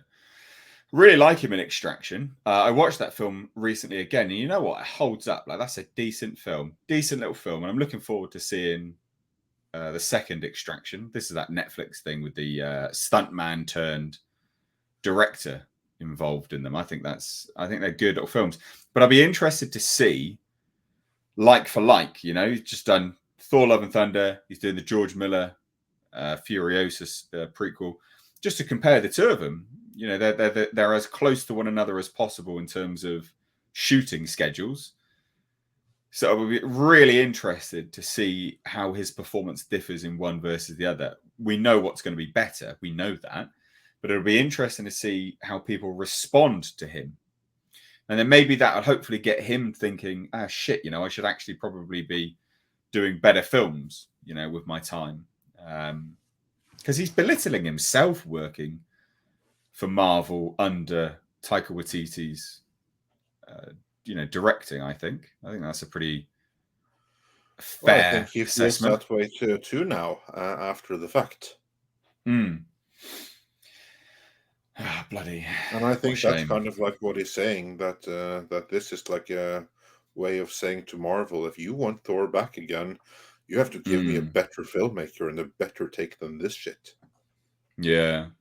That's the overall point I'm taking from this. I agree. Abattoir 39 for $5 says, anyone think that Anya Taylor-Joy might be a low-key nasty girl in the sheets? Yeah. I do. Sure. Probably. Yeah. What am I supposed to say to that? Oh, dear. let's also move now, and let's look at this piece of news because I think this is an interesting one. The Black Adam has now moved to digital. Apparently, it's #1 on iTunes digital. I figured as much. Yeah, like it's doing really well. Smart move. It was a smart move. Yeah, and you know, Dwayne Johnson is now doing his sort of I don't want to call it like sympathy tour, pity tour, but he is doing a bit of the rounds on it. He's even posting on like random tweets and stuff like that about it. He even compared. Oh God, he compared. I like Black Adam, but he compared Black Adam to A24's films. He's like, yeah, we're doing A24 numbers, baby. Well, like, what are you doing, mate? Stop it. Like, yeah, you're embarrassing yourself. You're doing Venom 1 films, not A24. So let's be real. Yeah, it was a bit of a shocker. I was like, what are you talking about, buddy? I mean, he should be proud of himself. He's doing a great job with it. He's doing a great job promoting the movie. It's his biggest opening ever. Cool. Don't overdo it. Yeah, just wind it back in, mate. Wind it back in.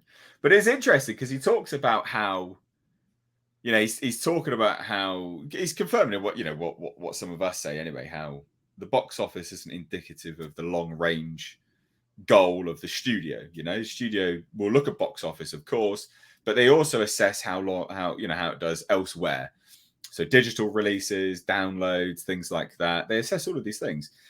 And he confirms, you know, because Black Adam is available on stream, digital, you know, he heads to Twitter and he thanks fans for making it #1 on iTunes. And he's basically like, you know, hey, look, we haven't done as good as we wanted to do.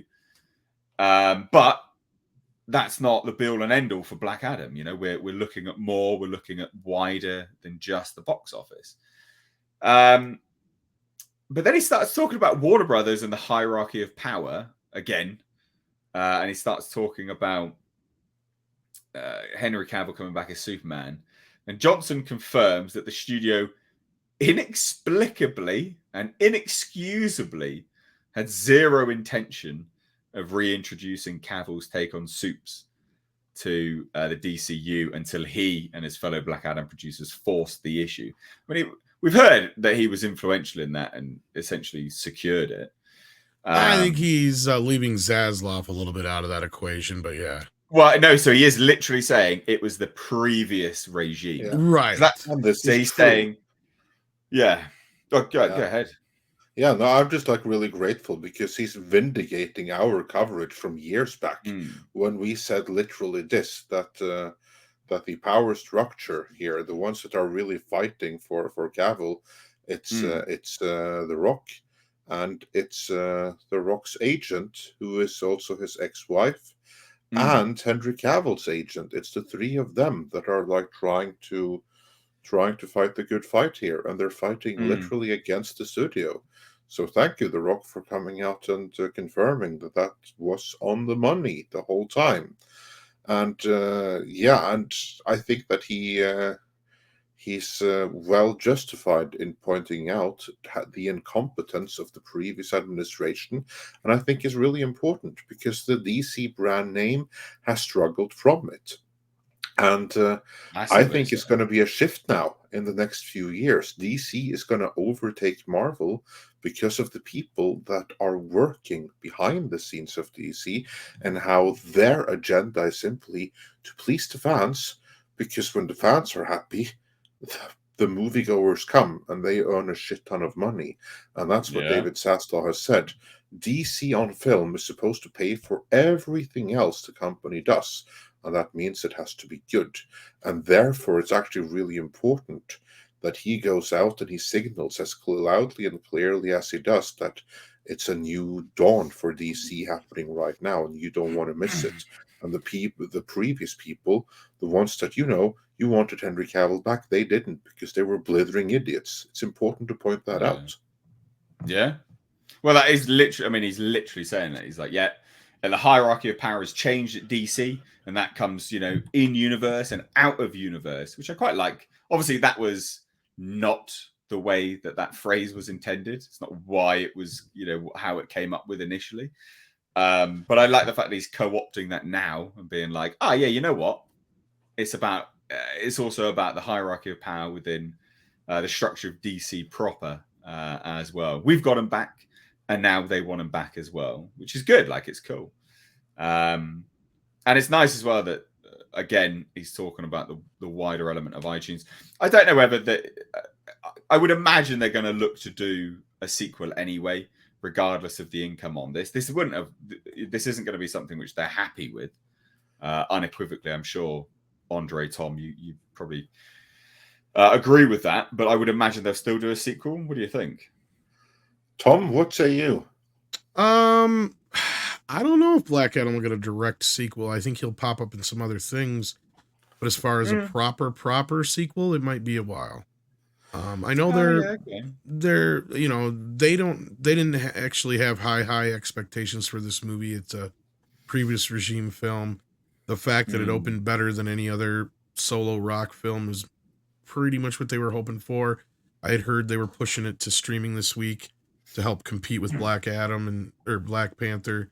And I think it was a good move, especially putting it out during the week of Thanksgiving. A lot of people are going to be home. They might turn around and go, you know what? Instead of going to the theater, let's stay home and watch Black Adam. And clearly, a lot of people are. So yeah, and it did great. That move did great for Bond and Top Gun. So yeah, good move on that part. As for me, I agree with Tom here. I don't think that there's going to be a standalone Black Adam sequel. He's going to pop up many other places. He's going to pop up in another Man of Steel movie. There could be like some DC event movie where he's going to have a big role. I don't know that James Gunn is going to want to commit to a Black Adam Part 2 in his roadmap just because the previous administration did one. He's not beholden to anything that they did.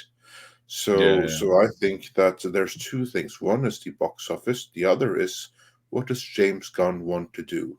Was James Gunn big enough a fan of Black Adam that he is going to do a Black Adam 2? Or is he going to focus on his own stuff from the ground up and give Black Adam some lip service? I think that's the more likely option. Yeah, I agree. I do agree. I think it'll be interesting to see what happens. I mean, we still don't know what's going to happen moving forward. So probably New Year we'll hear something with respect to DC. But it's nice to see anyway. And I'm aware now you need to dip out, don't you, Andre, my dude? Yeah, I have to drop out here, but I would just want to say thanks for having me and continued a happy Thanksgiving to everyone watching and to you, of course, Tom. He's dead. Thank you. Oh, look at the Alzheimer's. just yes, the Alzheimer's. Late reaction. Yeah, probably a dog on the keyboard or something, or a cat. No, I'm actually trying to set up the show this afternoon. Yeah. All right, Andre, dude. Nice to have you on. Anyway. Yeah, excellent. Good. Glad to be here, and everyone have a great continued stream, and I'll catch you on the flip side. And be sure to check back to Midnight's Edge in the morning at 9 a.m. LA time, and that would be 6 p.m. Central European time and 5 p.m. UK team. We're going to have Kamran Pasha tomorrow to talk some Disney news. We may even have WDW Pro. Boo, he doesn't like me. Boo. Yeah, the two of you may have some beef, but he has some really good Disney picks. So, yeah. I don't have any beef with him. He just doesn't like me. Boo. Well, I get the feeling it may be mutual. So, yeah. All right. So, with that, everyone, take care. And we'll see you around. Take care, buddy. Bye. Take care. Peace out, man. Peace out. I don't think there's much more news to read. Is there any? Do you have any other news to talk about? I had one piece. Other than the Simu talking shit on Scorsese and Tarantino just to try and make himself relevant. Yeah, not really. Yeah. Well, let's talk about that. So, Quentin Tarantino was actually really respectful. Yeah. said he understood that Marvel movies are a product of their time now. Said that, you know, if he'd grown up with them, he would have liked them and appreciated them. But he obviously, I'm paraphrasing, but he's like, oh, you know, they're not for me, and they don't allow for real films to be made now. And nowadays, you know, essentially the film makes people are going to go watch the character. They're not there to see the actor, so there's no actual film stars either. And Simu Lu, whatever his name is, whatever, went mental and just outed himself. Massive self-report, wasn't it? In fairness, because he even agreed, yeah, without you know, comic book movies, no one would know who I am. It's like, yeah, that's because you're not no one cares about you as an actor, mate. They only know of you because of Shang-Chi. I mean, we've said the name several times, and I bet there's people in the chat going, who are you talking about? Who? Yeah, exactly. And yeah, you're right. Tarantino was on the press junket. He's been, I believe, promoting a book he wrote. And yeah, they asked him because he was talking about Scorsese. I think this was on Howard Stern. And they were talking about Scorsese, and he was talking about, you know, some Scorsese stories. And then I think Howard brought up the fact that Scorsese had said that, you know, Marvel isn't cinema, it's more like a carnival ride. And you know, Quentin agreed with him. He's like, yeah, he's right, and kind of explained how it's basically like how we've said it's like a homogenized form of filmmaking. Yeah. You know. And he's like, yeah, it's right. It's not a singular vision. It's not, you know, the type of movies that Martin or I would make. He goes, sure, like you said, if these were movies that came out when I was a kid or back in the 80s or whatever, sure, I might be interested in making something like that. And he, you know, he even said, you know, he's a Marvel fan and he collected the comics from when he's a kid, and he's made references and other things to Marvel movies and all his films, or Marvel characters and all his films and stuff like that. So clearly he is. But he flat out said, you know, I agree with Martin, but at the same time, he says, I can understand where some of these kids would get upset about it because to them it is cinema, even though it isn't the traditional definition of cinema, right? He brought up the fact that if you stop and look at it, outside of the few films that probably he and a few others have come up and brought out in the last few years, most of the movies when kids go to the cinema nowadays are nothing but Marvel, Star Wars, Harry Potter, Jurassic Park, you know, what have you, Fast and the Furious. And that's kind of what he was saying is, you know, he was talking to a younger, you know, teenage, like 16, 17-year-old guy. And he was talking to him about Marvel. And that's what he said. He realized this kid has never seen a movie like Taxi Driver. You know, he's never gone to the theater to see something like that because they don't make those kind of movies anymore. And when they do, they usually get shoved to like streaming and what have you. So, you know, he can understand where this generation could see that as being insulting, but he also pointed out that he understands that, you know, those aren't really, you know, singular vision movies. They're movies made by committee. They're not anything that he or Martin Scorsese would ever make in a million years, basically. Well, he calls it the Marvelization of Hollywood, and he says it's that you have all these actors who have become famous playing these characters, but they're not movie stars. Says Captain America is the star, or Thor is the star. I mean, I'm not the first person to say that.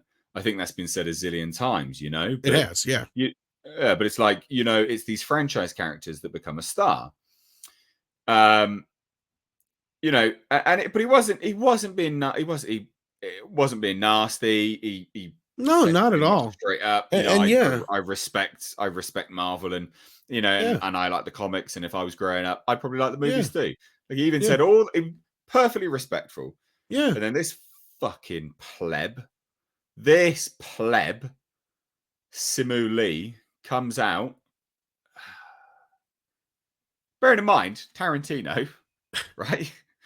Bearing in mind, Tarantino, when you think of Tarantino, I always think Samuel L. Jackson, right? Yeah. I do, because he's in a lot of his films. Yeah. I think Kill Bill, right? Yeah. Anyway, just to keep that in mind, if only the gatekeepers to movie stardom came from Tarantino and Scorsese, I would never have had the opportunity to lead a $400 million plus movie. What? Stop. What? I'm in awe of their filmmaking genius. They are transcendent auteurs, but they don't get to point their nose at me or anyone. Talking about dipshit. And then he would follow up as well. It says, no movie studio is or ever will be perfect, but I'm proud to work with one that has made sustained efforts to improve diversity. Samuel L. Jackson, Kill Bill, just remember that. On screen by creating heroes that I'll empower do and you better inspire than that, people actually. of all communities everywhere. I love the golden age too, but it was white as hell. White as hell? Samuel L. Jackson, Kill Bill. Not only that, he's forgetting that Fuck's sake. Quentin Tarantino did a lot for Hong Kong cinema in the 90s. He is one of the prominent voices that brought it over to the US. In fact, he even produced a few movies like Iron Monkey and The One. And he brought a bunch of classic kung fu cinema films and brought them to the theaters and released them under Dimension and Miramax, under Quentin Tarantino Presents, to get them some attention. Yeah. He probably did more for Hong Kong cinema than Simu Liu ever could dream of doing. And then this is the same dumbass who said, well, it's nice to finally see somebody who looks like me on screen being a hero. It's like, are you fucking kidding me? Oh, the guy's insane. He's absolutely. And so he's not only did this guy make Kill Bill, which you're right, like Kill Bill is a pure, the first film, especially the first part, is a pure fucking Valentine to Hong Kong cinema. Right? Like 100%. She even wears the same suit that Bruce Lee wears. Right? Yeah. Oh, it's madness, mate. This guy's so dumb. So stupid. And then he's like, brace it for loser internet trolls. Like, it's like, so you know what you've said is dumb then, is it? Really? Come on. You know what? It's funny is if Tarantino were to direct a Marvel movie, he'd probably either direct Luke Cage or Shang-Chi. I guarantee you. One of those two would be the ones he would pick because that's up his alley. And you know what? They'd be fucking He'd do a kick-ass job too. They'd be amazing. They'd be better than what we've got. That's for sure. I don't understand. Fuck yeah. Like, he would have made Luke Cage like a Shaft movie, and he would have made Shang-Chi like a Bruce Lee movie. And right? It'd have been like Enter the Dragon in the Marvel universe.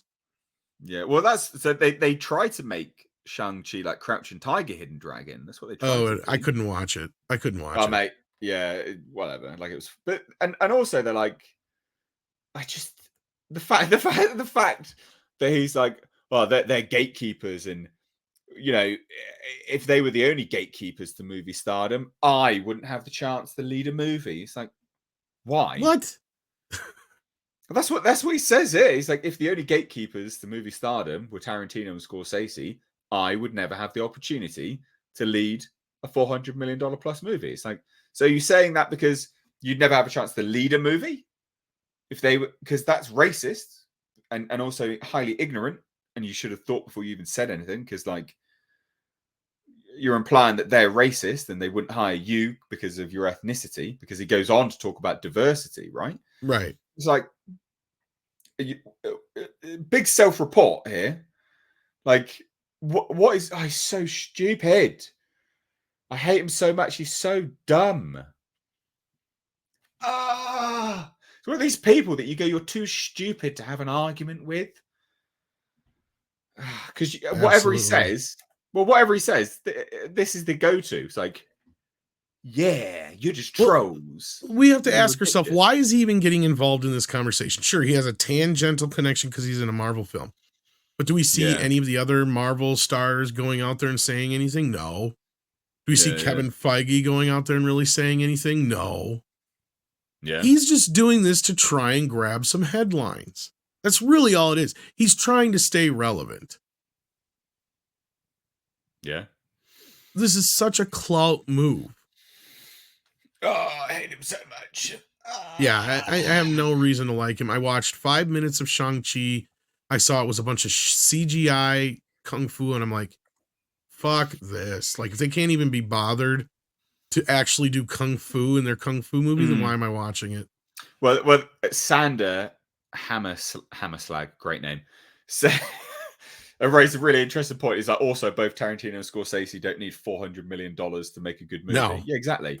That these two people that you're talking about have consistently put out low budget movies that have made consistently good profits, right? Like, Tarantino's a bit high budget, but yeah.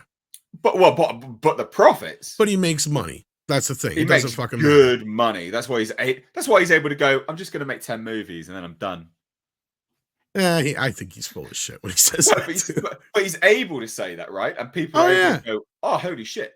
You know, like he's a fucking genius. He's one of my favorite filmmakers of all time. In fact, last night I just watched Inglourious Bastards and the extended cut of Hateful Eight. I didn't even intend to watch all of Hateful Eight. I just started watching. I'm like, oh, I'll watch like the first, maybe second part, because on Netflix they split it up. And I stayed up till 6 a.m. watch because I couldn't stop. It's because Hateful Eight is just one of those movies. And Tarantino's just one of the guys. Same thing like with Scorsese. So good. Yeah. They're so good. You start watching, you can't stop because they know how to suck you in. They know exactly how to get you invested. Yeah. Well, everything is so great about that. You know, Tarantino's movies, for instance, like everything is a character, from the camera placement becoming its own sort of character, its own voice for the actors. Oh yeah. You know, right the way through to the music being so effortlessly blended in with each scene and how the characters feel, you know, they move, etc. And Kill Bill's a great example of all of that as one thing. So good. Fucking Simu Lee. What an idiot. Yeah, Kill Bill is another one that, Triumph. All of his films. I love like Scorsese's great, and Tarantino is like one of those that, like, when people ask me, what's your favorite Tarantino movie? It's like, well, why don't you ask me to pick one of my children? Why don't you? You know, it's like, man. They're great. Like, you can't. So good. Yeah. So good. So. And even Once Upon a Time in Hollywood, I saw that the first time. Yeah, it was pretty good. And then every time I watch it, I like it more and more and more. And I'm like, it's slowly becoming like my favorite one of his films. But I noticed that with every one of his movies. Like every time I watch it, I find more and more things to love and relish about him. And that's what good filmmakers do. You know, I just saw Reservoir Dogs a week ago because it came out on 4K. Such a good film. Pitch perfect from beginning to end. And it didn't talk about a movie that didn't cost nothing to make. Yeah. Can we just rent this warehouse for the weekend? Yeah, a couple $100,000 is, or I think maybe in the end, maybe it was close to $1 million, $1.5 million with the music and all that shit. But like, at the end of the day, they still didn't spend jack squat on that movie. It was nothing. No, I mean, look, mate, Terrifier 2 was another great example of that. Yeah, well, it's $250,000, isn't it? Right? Like, you're thinking about that, like, you know, incredibly low budgets. You know, even if it's just so good. Simu Lee, shut up. No one cares what you say anymore. Go away, you big poo. He's just pissy he's not getting Shang-Chi 2. Well, yeah, I think he's being roped into other movies. There are a lot of these characters being blended into other films now, as opposed to getting their own stuff. You know, it's kind of what we heard about She-Hulk, is she probably won't get another show. She's just going to pop up in other things now. Yeah, true. Yeah, well, yeah. Because we already know she's in, what is it, Secret Wars or whatever they had a trailer for. She's in that. And she's supposed to pop up in something else again already. And I think she's in the Marvels too, from what I heard. Ugh. No. She's going to be in the Marvels. I heard something about that. Yeah, I could be wrong, but I thought I heard she pops up in the Marvels in a cameo.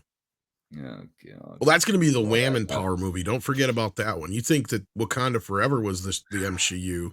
The Marvels is like the end. If they show Brie Larson in a bikini, I'll be happy with that. I'll be fine. Just do that. Just get her in a bikini. I'll look at it. It's fine. I'm happy with that. She was better looking when she was younger. Mate, you seen her in that black dress with her tits hanging out. That's. I mean, I'm not going to deny that she's not a good-looking chick. I'm not going to ever say that. Look, I find her as annoying as shit, but I can still. That's what I'm saying. Like, I'd have to be like, just shut up, and maybe we can get along. just zip it. I mean, I'm a chode. I get it, but it's just like, yeah, just zip it. Don't say a fucking word, and maybe we'll get through the night. Oh dear. Right, we'll shuffle on now. Adam Wofford said for $5 says, if you gave these two filmmakers $8 million each, and you will get two awesome movies and get changes back. Also, one will have a really awesome soundtrack. Yeah, actually, both of them. People forget about how great a soundtrack Scorsese films have. Yeah, I agree. Absolutely, I agree. You could you can almost compare him to Tarantino in that sense, because he does use various music from various different places and various different places in his movies. And much like Yeah. Tarantino, they don't always. I'm trying to think. Scorsese doesn't always have a score either. And No. that's the thing with Tarantino is he rarely has a score. The only time Tarantino ever had a score was Hateful Eight, and half that score is actually the score for The Thing. It wasn't. Most people Didn't do know that. Django Unchained had a score to it as well? And I think it had a couple original bits written for it, but his first film to actually have a score was Hateful Eight. And what happened was he finally got Ennio Morricone. He's like, I'm always using his music. I figured I might as well. He's the guy I'm going to go to finally score one of my films. And Ennio was getting sick and near the end, and he's like, I can write you a theme and a couple of songs, but I really just don't have it in me to score an entire film. What I do got is this entire bunch of reels of audio from The Thing that never got used in the movie. So he gave him these unused tracks from The Thing. So like a good portion of the music in Hateful Eight is actually music from The Thing. And he's like, it's perfect. Because my movie's The Thing anyway. Wow. It's my homage to The Thing. You got Kurt Russell in it. It's everything. And if you look at Hateful Eight, it really is kind of like The Thing. By the end of the movie, you're down to the last two people. Nobody is exactly who they say they are throughout the first half of the film. It just worked brilliantly. And then if you watch the movie knowing that, you can hear it. You're like, oh yeah, this sounds like Thing music here. Wow. Yeah. But no, otherwise he classically just used older Westerns and other Kung Fu movies and stuff like that. He just used the scores from those for his movies. Yeah.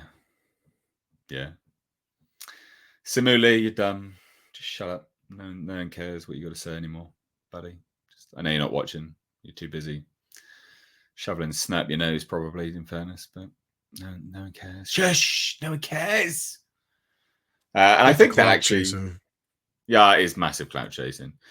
This is always gonna be a fairly chilled stream today. I do think that about wraps it up. There's no other real news. People are sort of chilled out and they're done. And you know what? I really hope everyone's had a good Thanksgiving. Hope you've had a great day. Have you had a good day, Tom? You had a good one?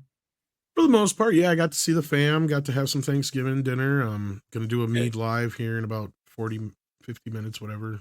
Top of the hour-ish. Nice. We'll see who shows up. Good. Well, I'm sure. So everyone else, ladies and gents, that are here, if you want to continue watching some interesting people on live streams, Midnight's Edge After Dark, you'll find it linked down below in the description box. They're going live in about 50 odd minutes. So check them out and tell them I sent you. Just jump in there and just spam with H. just one letter, H. I want a wall of H's. So much so that Tom makes a short of it and puts it on Mead. The wall of That'd H. be awesome. That would be awesome. Fucking do it. There's 200 of you. If I don't see that, I'll be pissed. Just H. Spam. Anyway. Happy Thanksgiving to everybody out there who is celebrating. And for those who may be separated from their family for whatever reason, hopefully you get to see them soon. And I know it's a rough day when you don't get to see your family on a holiday, but hopefully the world will get less crazy sooner than later. But I don't know. We'll see. Fingers crossed. But I hope you've all had a great Thanksgiving, ladies and gents. For those that are there celebrating and things like that. I normally do like a Christmas Eve live stream. Probably won't be doing that this year, but I will be doing a Christmassy stream at some point. So don't you worry about that. We will be doing things. I'm just going to say Ali because I'm going to butcher your first name and I don't want to offend you. Sent £5, says, Happy Thanksgiving, you're awesome. Thank you so much, my dude. I could try to say your first name, but I don't want to offend you. And I feel like it's rude, especially if I know I'm going to mispronounce it. But thank you so much, man. That's really, I do appreciate it. So anyway, I hope you've all had a great stream. Subscribe to the second channel, linked in the description box. Mistakes, reviews, live archives. Head on over to Midnight's Edge After Dark. Spam the shit out of their chat just with H. Just H, enter, just do that. Their mods will love me. But from me and Tom, peace out. We'll catch you next Tuesday. Peace.